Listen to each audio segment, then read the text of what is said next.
اس نے اپنی تمام عظمتوں کے ساتھ احکامات دیے ہیں.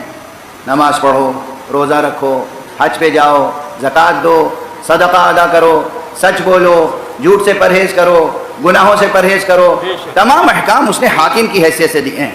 اللہ ایک مقام ہے، صرف ایک مقام ہے جہاں اس نے کس محبت سے، شفقت سے اپنے عشق کا اظہار کیا ہے، محبت کا اظہار کیا ہے، تعظیم کا اظہار کیا ہے.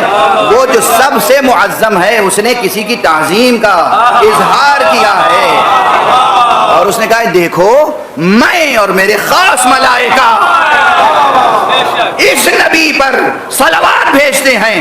ایمان لانے والوں تم بھی صلوات بھیجو. اور صرف صلوات نہیں، اس نبی کے سامنے اس طرح سر تسلیم خم کرو کہ اطاعت کا حق ادا ہو جائے. یہ صلوات جو آپ سے کہتا ہوں، یا آپ جو صلوات پڑھتے ہیں، ایک تو یہ کہ جب بھی جہاں بھی خیال بھی آ جائے پیغمبر کا تو درود ضرور پڑھیے گا. یہ ادب سیکھیے.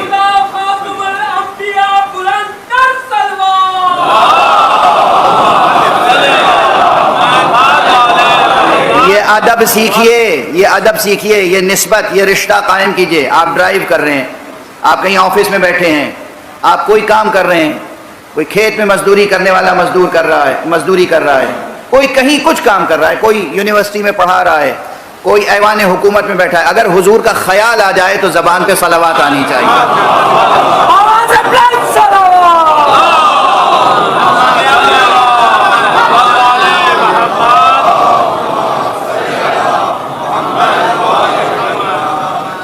ہاں یہ ٹھیک ہے کہ بھائی تنہا ہیں، ایوان میں بیٹھے ہیں، دفتر میں بیٹھے ہیں، اس وقت بھی حالانکہ اگر اتنی آواز میں پڑھیں کہ آپ کے کان بھی سن لیں تو آپ کے اجر میں زبان بھی ثواب پائے گی، کان بھی ثواب پائے گا، دل سے پڑھا ہے تو دل بھی ثواب پائے گا. آپ کو معلوم نہیں ہے ثواب کی حقیقت بھی کیا ہے.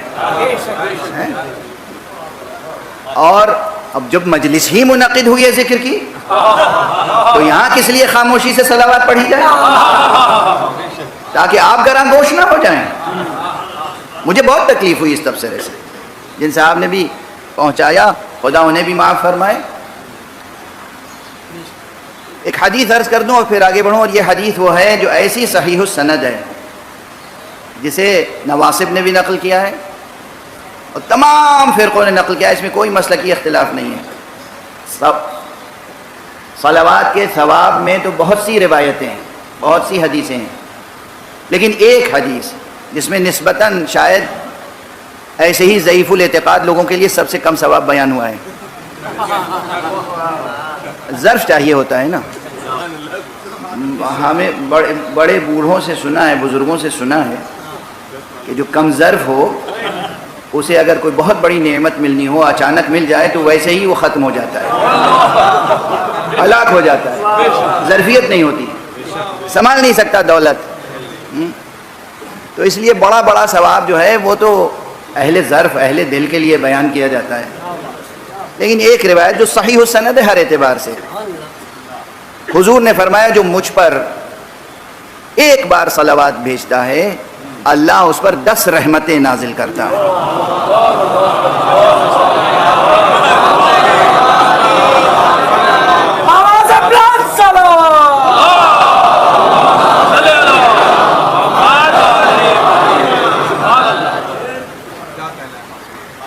سب نے غور سے سن لیا نا؟ کہیں بھی ہو، یہ جو میڈیا کے لوگ بیٹھے ہوئے ہیں نا، ان کا تو دین ایمان پھر میڈیا ہی ہو جاتا ہے. ان جوانوں کو بھی دیکھ رہا ہوں، اللہ آپ کی توفیقات میں اضافہ فرمائے. صرف ہماری بات دوسروں کو نہ سنایا کیجیے، خود بھی دھیان سے سنا کیجیے. خود بھی سنیے، اس پہ عمل کیجیے. ایک عمل کیجیے، حضور سے محبت کیجیے، اور حضور کا خیال بھی آ جائے تو زبان پہ درود آنا چاہیے. ایک صلوات.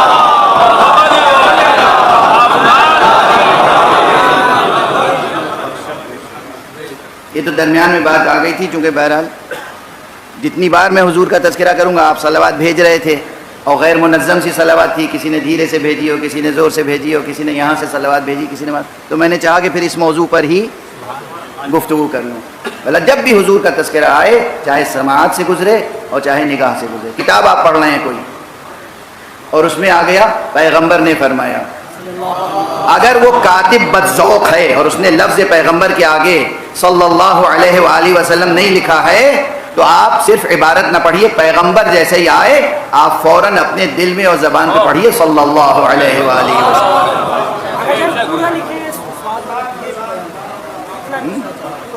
اسلامی کتابیں پڑھنے کا ادب ہے، وہ علم تبھی منتقل ہوگا جب شہر علم سے وفاداری ہو۔